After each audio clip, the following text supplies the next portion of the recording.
तो जीवन में सफल होना है तो बस ठान लो एक बार, और एक ही चीज देखो कि यार पीछे नहीं जाना है। जितनी नाव है ना तुम्हारे पीछे, जो चीजें तुम्हें रोक रही है या जो चीजें तुम्हें सोचने पे मजबूर करती है कि ठीक है यार नहीं होगा, तो अपने पास दूसरा ऑप्शन है, सबको आग लगा दो। एक ही ऑप्शन बचेगा कि अब तो जहां पर हैं, जिस मार्ग पे चल चुके हैं, जिस तरफ कदम बढ़ा लिया है, जीतना ही है, उसको हासिल ही करना है। अधिकतर 2-2 प्लान 3-3 प्लान रखने वाले लोग कभी किसी प्लान में सफल नहीं हो पाते। कई लोगों को आपने देखा होगा कि अरे नौकरी नहीं लगेगी तो अपने पास बहुत जमीन है, बहुत पैसा है। बहुत कम लोग हैं, अपवाद हर चीज में होते हैं, लेकिन अगर आपके पास पहले से कुछ है, पहले से आपको दिख रहा है कि ये नहीं तो एक छोटी सी दुकान, ये नहीं तो किसानी, ये नहीं तो खेतीबाड़ी, तो फिर व्यक्ति का दिमाग बार बार वहां जाता है।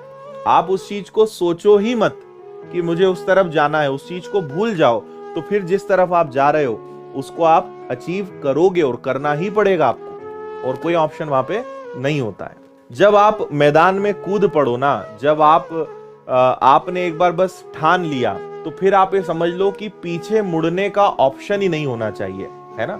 जो भी व्यक्ति सफल है, मैं आपको एक मतलब मूल मंत्र बता रहा हूं, वो व्यक्ति कभी पीछे मुड़ने की नहीं सोचता है। अगर वो मैदान में कूदा है ना, अगर वो जंग में कूदा है, तो फिर उसके पास एक ही ऑप्शन होता है कि जीत कर ही आना है, सेकंड ऑप्शन नहीं होता है ना।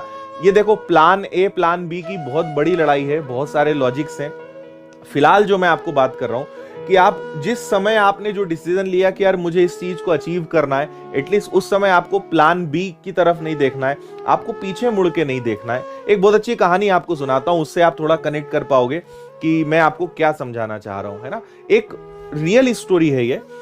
एक बहुत महान एक योद्धा हुआ करता था, जो इसकी एक बहुत बड़ी सेना थी, और उन्हें किसी जगह पर अटैक करना था। एक द्वीप था जिसपे उन्हें अटैक करना था।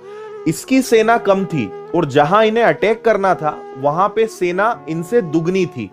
लेकिन ये बात उसने अपने सैनिकों को नहीं बताई, क्योंकि अगर वो इनको बता देता तो वो आते ही नहीं। वो बोलते कि जब तुम वहां ले जा रहे हो तो मरना तो पक्का है भाई, हम 10,000 हैं, उस द्वीप पे 20,000 लोग हैं, कहां से हम जीतेंगे। तो इस योद्धा ने उन्हें ये नहीं बताया, है ना। ये लोग उस द्वीप पे चले गए, नाव से वहां पहुंचे। अब उसने क्या करा, अपने कुछ सैनिक जो उसके सेवक थे, उन्होंने उनसे कहा कि जितनी भी नाव से हम आए हैं वो सब जला दो, जितनी नाव से हम आए हैं वो सब जला दो। उन्होंने जला दी, और फिर उसने बताया कि अब हम जहां आए हैं वहां पे 20,000 दुश्मन हमारे सामने हैं, और हम मात्र 10,000 हैं, और अब पीछे जाने का ऑप्शन तुम्हारे पास नहीं है, क्योंकि नाव जला दी है। अब या तो जीतना है या मरना है, दो ही ऑप्शन अपने पास हैं। और आप विश्वास करेंगे, वो सारी जो कम सैनिकों वाला जो समूह था, कम सैनिकों वाला जो ग्रुप था, वो जीत गया, और उन्होंने 20,000 लोगों को जो है पछाड़ दिया और द्वीप पे विजय हासिल कर ली। कारण क्या था? कारण था वापस जाने का ऑप्शन ही नहीं था। मरने से ज्यादा हावी क्या था कि जीतना ही है, कोई ऑप्शन ही नहीं है ना। तो आपकी लाइफ में ये लेसन बहुत ज्यादा जरूरी है कि पीछे जाने के बारे में हमें नहीं सोचना है। कूद पड़े हो मैदान में, ठान लिया है तो बस ठान लिया, करना ही है, ये हमेशा ध्यान रखें, ठीक है। सक्सेस के मंत्र बहुत छोटे छोटे हैं, लेकिन बस कोई भी एक चीज को पकड़ लो आप तो, और उस चीज के पीछे लग जाओ कि बस यार ये चीज दिमाग में बैठ गई है, अब यही करना है।